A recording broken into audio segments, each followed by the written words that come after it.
20 जून 2026 वक्त रात के ठीक 2 बजे। उत्तर प्रदेश के एक छोटा सा गांव जहां पर सब कुछ शांत था। लोग गहरी नींद में सो रहे थे, लेकिन अचानक कुछ शांत फिजा को चीरती हुई एक ऐसी चीख गूंजती है जिसे सुनकर पड़ोसियों का खून जम जाता है। लोग अपने घर के दरवाजे खोलकर बाहर भागते हैं। सामने सड़क पर जो नजारा था वो किसी के भी होश उड़ाने के लिए काफी था। एक जीता जागता इंसान आग की लपेटों में घिरा हुआ तड़पता हुआ सड़क पर दौड़ रहा था। वो चिल्ला रहा था, चीख रहा था, लेकिन किसी को नहीं पता था कि उस आग के पीछे कितनी खौफनाक साजिश छिपी थी। शुरुआत में लगा कि यह महज एक दर्दनाक हादसा है, एक रोती हुई औरत, बच्चे और पूरे गांव सदमे में। लेकिन जब पुलिस इस केस की तह पर पहुंची तो एक ऐसा सच सामने आया जिसने पूरे समाज को शर्मसार कर दिया। जहां 7 जन्मों का साथ निभाने का वादा करने वाली हमसफर ही अपने सुहाग की कातिल बन बैठी।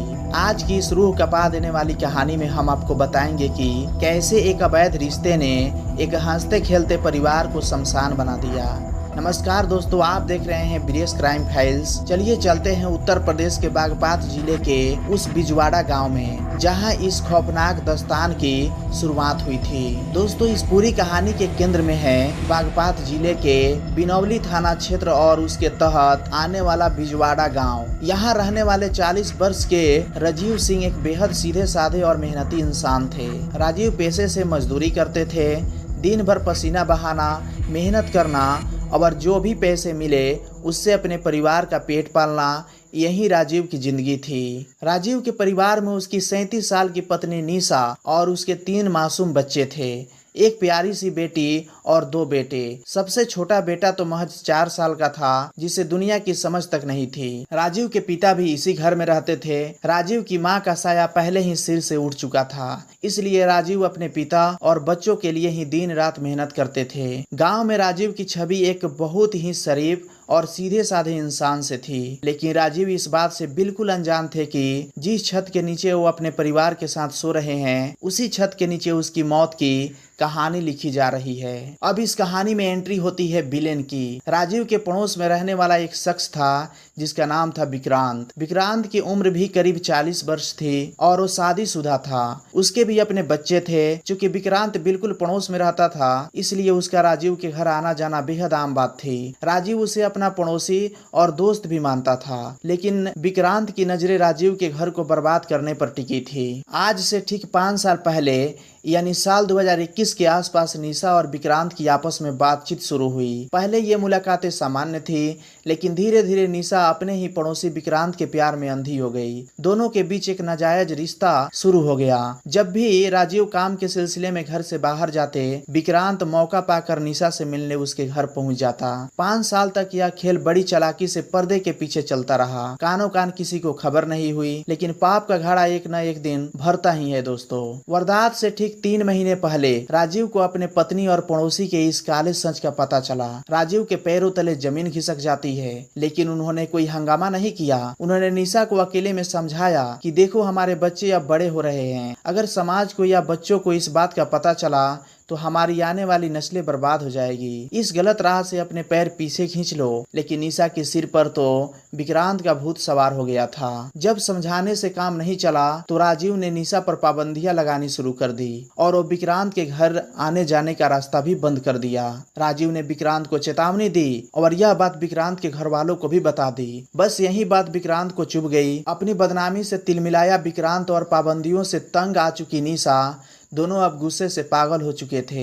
निशा को लगा कि जब तक राजीव जिंदा रहेगा वो विक्रांत से कभी खुलकर नहीं मिल पाएगी। एक दिन फोन पर दोनों ने बात की और निशा ने खुद विक्रांत से कहा, जब तक मेरा पति जिंदा है हमारे रास्ते का रोड़ा बना रहेगा, क्यों नहीं इसे हमेशा के लिए रास्ते से हटा दें। विक्रांत भी इसके लिए तुरंत तैयार हो गया। विक्रांत ने पहले ही बाजार से 2 लीटर पेट्रोल खरीद कर अपने घर में छिपा रखा था। उस रात राजीव हमेशा की तरह मजदूरी करके थके हारे घर लौटा। रात करीब 10 बजे पूरे परिवार ने खाना खाया। उसके बाद राजीव अपने कमरे में सोने चला गया। निशा अपने तीनों बच्चों को लेकर दूसरे कमरे में सोने का नाटक करने चली गई, जबकि राजीव के बुजुर्ग पिता बाहर बरामदे में सो रहे थे। रात के करीब 1:30 बजे जब राजीव गहरी नींद में सो चुके थे, निशा ने दबे पांव जाकर घर का मुख्य दरवाजा खोला। बाहर अंधेरे में विक्रांत 2 लीटर पेट्रोल की केन लेकर खड़ा था। निशा उसे सीधे राजीव के कमरे में ले गई। दोनों बेड के पास पहुंचे। विक्रांत ने पेट्रोल की बोतल खोली और सो रहे राजीव के शरीर पर उड़ेलना शुरू कर दिया। लेकिन जैसे ही ठंडा पेट्रोल राजीव के शरीर पर गिरा, पेट्रोल की तेज दुर्गंध और राजीव की आंख खुल गई। अपने सामने पत्नी और पड़ोसी को देखकर राजीव भांप गया कि उसकी जान खतरे में है। वो बेड से भागने ही वाले थे कि निशा ने बिना रहम किए माचिस की तीली जलाई और अपने पति के शरीर पर फेंक दी। तीली गिरते ही राजीव का शरीर धू धू कर जल उठा। वो चीखते हुए घर से बाहर भागे, जिसे पड़ोसियों ने देखा और अस्पताल पहुंचाया। लेकिन इस पूरी वारदात के बाद निशा ने जो कुछ किया वो किसी शातिर अपराधी से कम नहीं था। जैसे ही भीड़ जुटी, निशा अपने पति के पीछे भागते हुए आई और जोर जोर से छाती पीट पीट कर रोने का नाटक करने लगी ताकि किसी को शक न हो। उधर विक्रांत कमरे के अंदर ही था। वो दरवाजे से नहीं निकला बल्कि सीढ़ियों के रास्ते छत पर गया और पीछे से कूद कर भाग गया। हैरान करने वाली बात देखिए, भागने के बाद विक्रांत वापस घूमकर उसी भीड़ में शामिल हो गया और राजीव को अस्पताल ले जाने में मदद करने का ढोंग करने लगा। दोस्तों, करीब राजीव 80% जल चुके थे। उन्हें मेरठ के अस्पताल में भर्ती कराया गया। विक्रांत ने निशा को फोन पर समझाया था कि डरो मत, वो बचेगा नहीं। पुलिस आए तो कह देना कि वो आत्महत्या की कोशिश की है। निशा आश्वस्त थी कि उसका प्लान कामयाब रहा, लेकिन वो कहते हैं ना कि कानून के हाथ लंबे होते हैं और ऊपर वाले की लाठी में आवाज नहीं होती। 2 दिनों तक मौत से लड़ने के बाद 22 जून को राजीव को थोड़ी देर के लिए होश आया। डॉक्टर ने पुलिस को इशारा किया। पुलिस डायरी लेकर राजीव के बेड के पास पहुंची। राजीव ने अपनी बची पुची पूरी ताकत जुटाई और कांपती आवाज में वो सच उगल दिया जिसकी उम्मीद निशा को नहीं थी। राजीव ने कहा कि साहब, मुझे किसी और ने नहीं मारा है, मेरी पत्नी निशा और पड़ोस के विक्रांत ने पेट्रोल डालकर जलाया है। इस बयान के आते ही पुलिस के पैरों तले जमीन खिसक गई। पुलिस ने बिना 1 मिनट गंवाए आरोपी पत्नी और विक्रांत को गिरफ्तार कर लिया। गिरफ्तारी के बाद निशा ने थाने में अपना सारा जुर्म कबूल कर लिया। पुलिस ने दोनों को कोर्ट में पेश कर जेल भेज दिया। लेकिन कहानी का सबसे दर्दनाक मोड़ अभी बाकी था। अस्पताल में जिंदगी की जंग से लड़ रहे राजीव आखिरकार हार गए। 26 जून 2026 को मेरठ के अस्पताल में राजीव की मौत हो गई। जैसे ही राजीव का शव कफन में लिपट कर बिजवाड़ा गाँव पहुँचा, वहाँ का मंजर देखकर मजबूत से मजबूत दिल वाले इंसान की आंखें नम हो गई। दोस्तों, राजीव के 3 मासूम बच्चे अपने पिता की शव से लिपटकर फुट फुट कर रो रहे थे। वो बच्चे जिन्हें यह भी नहीं पता था कि अब उसका क्या होगा। इस खौफनाक लव ट्रिंगल और हवस के चक्कर में एक हंसता खेलता परिवार पूरी तरह तबाह हो गया। कातिल माँ हमेशा के लिए जेल की सलाखों के पीछे पहुंच गई और कमाऊ पिता इस दुनिया से चला गया।